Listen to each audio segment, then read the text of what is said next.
비상계엄 관련해서 적절하지 않았다라는 취지로 얘기를 하죠. 예. 근데 이제 뭐 내란죄가 되느니 이런 부분은 예. 어떻게 보면 헌법재판소의 직접적인 검토 사항도 아니고 그건 형사법정의 이슈니까. 그래서 이러이러하다면 비상계엄에 뭐 해당한다. 아니, 그러니까 사유가 없다고 본다. 이 정도의 얘기인데 저희는 뭐 좀 긍정적으로 해석을 하고 있죠.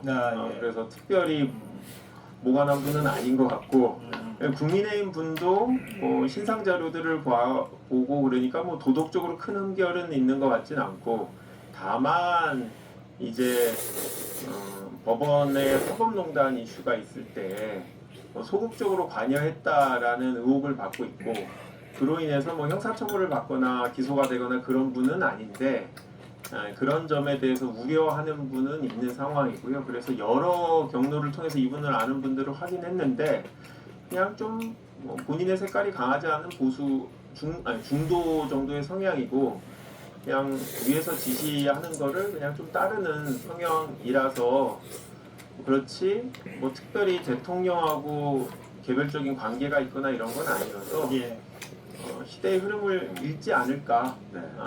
저희는 그렇게 이 사안에서 보수 중도 진보를 나눈다는 것도 의미 없죠. 그렇죠. 슬픈 거잖아요. 그러니까요. 네, 어떻게 보면 근데 많은 국민들이 좀 궁금해하시는 게 네. 이 헌법재판관들 사이의 분위기가 어떤지 국민들은 전혀 아는 바가 없잖아요. 네. 그래서 이 주심 판사가 하는 역할은 어디까지인지도 네. 너무 궁금하고 또 신임 판사가 들어갔을 때 신임이다 보니까 어떻게 자기 의견 표시를 어디까지 할 수 있을까? 아무래도 신임이다 보니까 적극적으로 의견 표시를 못 하진 않을까? 이런 걱정까지도 하시더라고요. 후자는 너무 기우 같고요. 네. 부자는 신임이 나이가 좀 더 많은 분도 있어요.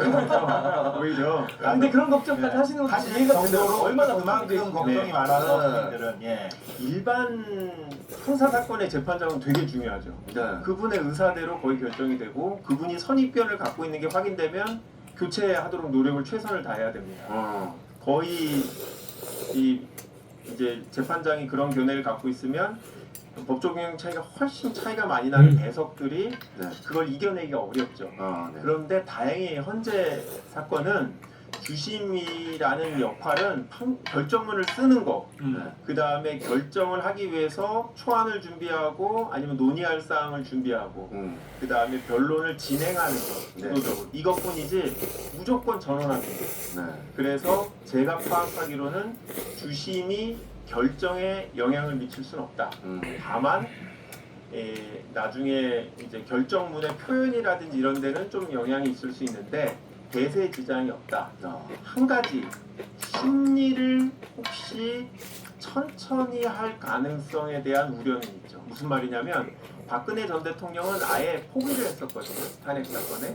그런데 윤석열 대통령 자기가 적극적으로 자기의 잘못이 없음을 주장하겠다라는 거잖아요. 그러면 이 수사기관에서 이미 다 조사를 한 사람들을 증인으로 다 불러야 된다 라고 하면서 지연 전략을 할 때 만약에 재판관이 볼 때 야 그거 의미가 없어. 왜냐면 저 사람이 진술한 게 너무 클리어해서 굳이 안 불러도 공문서로 다른 데서 다 작성했으니까 이걸로 하면 되니까 받아들이지 않겠습니다. 할 수 있거든요. 근데 그렇게 안 하고 그래도 대통령인데 어떻게 하면서 그런 식으로 다 받아주게 되면 시간이 끌고 4월달 아까 말씀드린 임기가 끝나는 두 분, 이분이 끝날 때까지 만약에 지연이 돼버리면 또 어떤 위험이 생길지도 모르죠.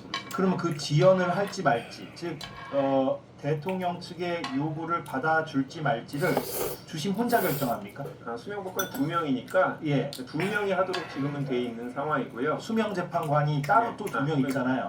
아닙니다. 그 중에 한 분이 주심을. 그렇죠. 정형식은 겹치는군요. 그러니까 주심은 그 추첨인가요? 그걸로 무작위로 됐는데 수명 재판관이라는 것도 좀 설명이 필요한데 이게 절차를 좀 다룬다 이 부분입니까? 절차를 다루는 사람이 이제 2명인데 6명 중에 그 중에 한 명이 또 주심도 돼버렸고 근데 그 사람이 가장 보수적인 성향이라고 일컬어지고 그 정형식 재판관이 그거 설명해 주세요. 이번에 박선영 박선영 진실화해위원장 이 처형인데요.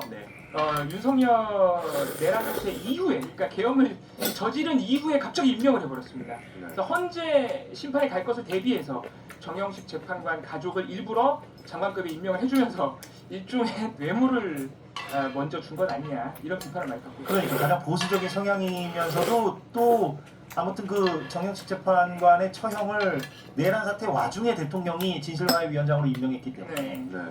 그러면은